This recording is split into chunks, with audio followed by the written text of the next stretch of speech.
Hi hello friends, welcome back to my channel. ಇವತ್ತು ನಾಟಿ ಸ್ಟೈಲಲ್ಲಿ ಮಟನ್ ಸಾಂಬಾರು ಹೇಗೆ ಮಾಡಬೇಕು ಅಂತ ಈ ವಿಡಿಯೋದಲ್ಲಿ ತೋರಿಸ್ಕೊಡ್ತಾ ಇದ್ದೀನಿ. ಈ ಮಟನ್ ಸಾಂಬಾರಂತೂ ಬಿಸಿ ಬಿಸಿ ಮುದ್ದೆಗೆ, ಬಿಸಿ ಅನ್ನಕ್ಕೆ, ಚಪಾತಿಗೆ ಸೂಪರ್ ಕಾಂಬಿನೇಷನ್ ಅಂತ ಹೇಳ್ಬೋದು.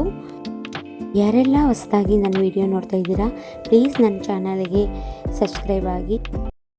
2 kg ಮಟನನ್ನು ಚೆನ್ನಾಗಿ ಸ್ವಚ್ಛ ಮಾಡಿಟ್ಕೊಂಡಿದ್ದೀನಿ. ಮಿಕ್ಸಿ ಜಾರಿಗೆ ಒಂದು 5ರಿಂದ 6 ಗೆಡ್ಡೆ ಬೆಳ್ಳುಳ್ಳಿ, ಒಂದು 2-3 ಇಂಚು ಶುಂಠಿ, ಸ್ವಲ್ಪ ನೀರು ಹಾಕ್ಕೊಂಡು ನುಣ್ಣಗೆ ಪೇಸ್ಟ್ ಮಾಡ್ಕೋಬೇಕು. ತರಿಯಾಗಿರಬಾರ್ದು, ಶುಂಠಿ ಬೆಳ್ಳುಳ್ಳಿ ಪೇಸ್ಟು ನುಣ್ಣಗಿರಬೇಕು. ಹಾಗಾಗಿ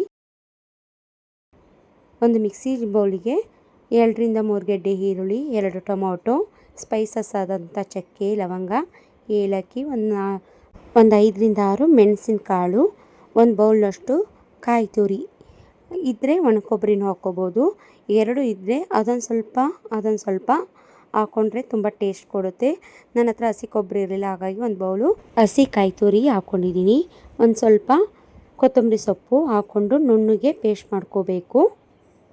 ನೋಡಿ, ಈಗ ರೆಡಿಯಾಗಿದೆ ಮಸಾಲೆ. ಇದು ಕೂಡ ತುಂಬಾ ನುಣ್ಣಗಿರಬೇಕು. ಸಾಂಬಾರಿಗೆ ನುಣ್ಣಗಿದ್ದರೆ ಮಾತ್ರ ಸಾಂಬಾರು ತುಂಬ ರುಚಿ ಕೊಡುತ್ತೆ. ಈಗ ಒಂದು ಬೌಲಿಗೆ ಟ್ರಾನ್ಸ್ಫರ್ ಮಾಡ್ಕೊತಾ ಇದ್ದೀನಿ ಮಸಾಲೆನ. ಈಗ ರೆಡಿಯಾಗಿದೆ. ಅದೇ ಮಿಕ್ಸಿ ಜಾರಿಗೆ 2ರಿಂದ 3 ಟೇಬಲ್ ಸ್ಪೂನು ಮನೇಲೇ ತಯಾರಿಸಿದಂಥ ಧನಿಯಾ ಪುಡಿ ಮತ್ತು 2 ಸ್ಪೂನು ಅಚ್ಚಕಾರದ ಪುಡಿ ನಿಮ್ಮ ಖಾರಕ್ಕೆ ಅನುಗುಣವಾಗಿ ಆ್ಯಡ್ ಮಾಡ್ಕೊಳ್ಳಿ. ಇದನ್ನು ಸ್ವಲ್ಪ ನೀರು ಆ್ಯಡ್ ಮಾಡಿ ಒಂದು ಸ್ಪೂನ್ ಸಹಾಯದಿಂದ ಚೆನ್ನಾಗಿ ಮಿಕ್ಸ್ ಮಾಡ್ಕೋಬೇಕು. ಏಕೆಂದರೆ ನೀರು ಆ್ಯಡ್ ಮಾಡಿ ಮಿಕ್ಸ್ ಮಾಡದೆ ಹಾಕಿದರೆ ಮಿಕ್ಸಿಗೆ ಸ್ಟ್ರಕ್ ಆಗುತ್ತೆ. ಹಾಗಾಗಿ ಸ್ವಲ್ಪ ನೀರನ್ನು ಆ್ಯಡ್ ಮಾಡಿ ಒಂದು ಸ್ಪೂನ್ ಸಹಾಯದಿಂದ ಚೆನ್ನಾಗಿ ಮಿಕ್ಸ್ ಮಾಡ್ಕೋಬೇಕು. ಮಿಕ್ಸ್ ಮಾಡ್ಕೊಂಡಾದಮೇಲೆ ಇದನ್ನು ಗ್ರೈಂಡ್ ಮಾಡ್ಕೋಬೇಕು.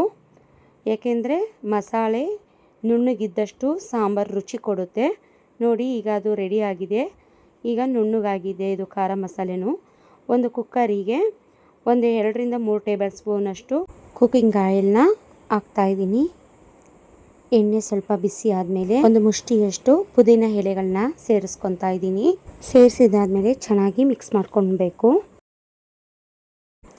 ತೊಳೆದಿಟ್ಟಂಥ ಮಟನನ್ನು ಇದಕ್ಕೆ ಹಾಕ್ಕೋಬೇಕು. ಚೆನ್ನಾಗಿ ಎಣ್ಣೆಯಲ್ಲಿ ಫ್ರೈ ಆಗಬೇಕು ಮಟನ್ ಬೇಯೋಕ್ಕೋಸ್ಕರ ಸ್ವಲ್ಪ ಉಪ್ಪು ಖಾರ ಹಿಡೀಲಿ ಅಂತ ಸ್ವಲ್ಪ ಉಪ್ಪನ್ನು ಬೆರೆಸ್ತಾ ಇದ್ದೀನಿ. ಇವಾಗ ಕೂಡ ಚೆನ್ನಾಗಿ ಮಿಕ್ಸ್ ಮಾಡ್ಕೋಬೇಕು. ಒಂದು ಮುಚ್ಚಳ ಮುಚ್ಚಿ ಒಂದು 5ರಿಂದ 10 ನಿಮಿಷ ಬೇಯಿಸಿ. ಈಗ ನೋಡಿ, ಬೆಂದಿದೆ ಮಟನ್ನು ಸ್ವಲ್ಪ. ಈಗ ಇದಕ್ಕೆ ಒಂದು 2 ಸ್ಪೂನು ಅಚ್ಚಕಾರದ ಪುಡಿ ಹಾಕ್ಕೊತಾ ಇದ್ದೀನಿ. ಚೆನ್ನಾಗಿ ಮಿಕ್ಸ್ ಮಾಡ್ಕೋಬೇಕು. ಇವಾಗಲೇ ಹಸಿ ಮಟನಿಗೆ ಉಪ್ಪು ಖಾರ ಹಾಕಿದರೆ ಚೆನ್ನಾಗಿ ಉಪ್ಪು ಖಾರ ಮಟನ್ಗೆ ಹಿಡಿಯುತ್ತೆ ಅಂತ ಮತ್ತೆ ಲಿಟಲ್ ಕ್ಲೋಸ್ ಮಾಡಿ ಒಂದು 5 ನಿಮಿಷ ಬೇಯಿಸಿದರೆ ಈಗ ನೋಡಿ ಎಷ್ಟು ಚೆನ್ನಾಗಿ ಉಪ್ಪು ಖಾರ ಎಲ್ಲನೂ ಮಟನಿಗೆ ಹತ್ತಿರುತ್ತೆ. ಮತ್ತು ಮಿಕ್ಸ್ ಮಾಡ್ಕೋಬೇಕು. ರುಬ್ಬಿದಂಥ ಧನಿಯಾ ಪುಡಿ, ಖಾರದ ಪುಡಿನ, ಮಸಾಲೆನ ಆ್ಯಡ್ ಮಾಡ್ಕೋಬೇಕು. ಒಂದು 2 ಟೇಬಲ್ ಸ್ಪೂನು ಶುಂಠಿ ಬೆಳ್ಳುಳ್ಳಿ ಪೇಸ್ಟ್ನ ಆ್ಯಡ್ ಮಾಡ್ಕೊಳ್ಳಿ. ಮತ್ತು ಚೆನ್ನಾಗಿ ಮಿಕ್ಸ್ ಮಾಡ್ಕೋಬೇಕು. ಶುಂಠಿ ಬೆಳ್ಳುಳ್ಳಿ ಪೇಸ್ಟು, ರುಬ್ಬಿದಂಥ ಖಾರ ಮಸಾಲೆ ಎಲ್ಲನ ಮಟನಿಗೆ ಚೆನ್ನಾಗಿ ಅಂಟ್ಕೋಬೇಕು. ಹಾಗಾಗಿ ಚೆನ್ನಾಗಿ ಮಿಕ್ಸ್ ಮಾಡ್ಕೊಳ್ಳಿ. ರುಬ್ಬಿದ ಹಸಿ ಖಾರವನ್ನು ಸೇರಿಸ್ಕೊಳ್ಳಿ. ಸೇರಿಸಿದಾದ್ಮೇಲೆ ಚೆನ್ನಾಗಿ ಮಿಕ್ಸ್ ಮಾಡ್ಕೋಬೇಕು. ಇದನ್ನು ಕೂಡ ಚೆನ್ನಾಗಿ ಮಿಕ್ಸ್ ಮಾಡಿದ್ಮೇಲೆ ಮತ್ತೆ ಲಿಟಲ್ ಕ್ಲೋಸ್ ಮಾಡಿ ಒಂದು 5 ನಿಮಿಷ ಹಾಗೆ ಬೇಯಿಸ್ಕೊಡಿ. ನೋಡಿ, ಎಲ್ಲ ಹಸಿ ಸ್ಮೆಲ್ಲೆಲ್ಲ ಹೋಗಿ ಚೆನ್ನಾಗಿ ಒಂದು ಕುದಿ ಬಂದಿದೆ. ರುಬ್ಬಿದ ಮಿಕ್ಸಿ ಜಾರ್ಗೆ ನೀರನ್ನು ಸೇರಿಸ್ಕೋಬೇಕು. ಅಗತ್ಯವಿದ್ದಷ್ಟು ನೀರನ್ನು ಸೇರಿಸ್ಕೋಬೇಕು. ಮತ್ತು ಚೆನ್ನಾಗಿ ಮಿಕ್ಸ್ ಮಾಡ್ಕೊತಾ ಇದ್ದೀನಿ. ಮತ್ತು ಸ್ವಲ್ಪ ನೀರನ್ನು ಆ್ಯಡ್ ಮಾಡ್ಕೊತಾ ಇದ್ದೀನಿ. ರುಚಿಗೆ ತಕ್ಕಷ್ಟು ಉಪ್ಪನ್ನು ಸೇರಿಸ್ಕೊತಾ ಇದ್ದೀನಿ. ನಾನು ಕಳ್ಳುಪ್ಪು ಸೇರಿಸ್ಕೊಂಡಿದ್ದೀನಿ. ಈಗ ಎವರೆಸ್ಟ್ ಮೀಟ್ ಮಸಾಲ ಪೌಡ್ರನ್ನ ಒಂದು 2 ಸ್ಪೂನ್ ಹಾಕ್ಕೊತಾ ಇದ್ದೀನಿ. ಇದನ್ನು ಹಾಕೋದ್ರಿಂದ ಸಾಂಬಾರು ತುಂಬ ಟೇಸ್ಟಿಯಾಗಿರುತ್ತೆ. ಹಾಗಾಗಿ ಇದನ್ನು ಕೂಡ ಹಾಕಿದ ಮೇಲೆ ಚೆನ್ನಾಗಿ ಮಿಕ್ಸ್ ಮಾಡ್ಕೊತಾ ಇದ್ದೀನಿ. ಲಿಟಲ್ ಕ್ಲೋಸ್ ಮಾಡಿ ಒಂದು ವಿಸಲ್ ಹೊಡೆಸ್ತಾ ಇದ್ದೀನಿ. ಒಂದು ವಿಸಲ್ ಬಂದಿದೆ.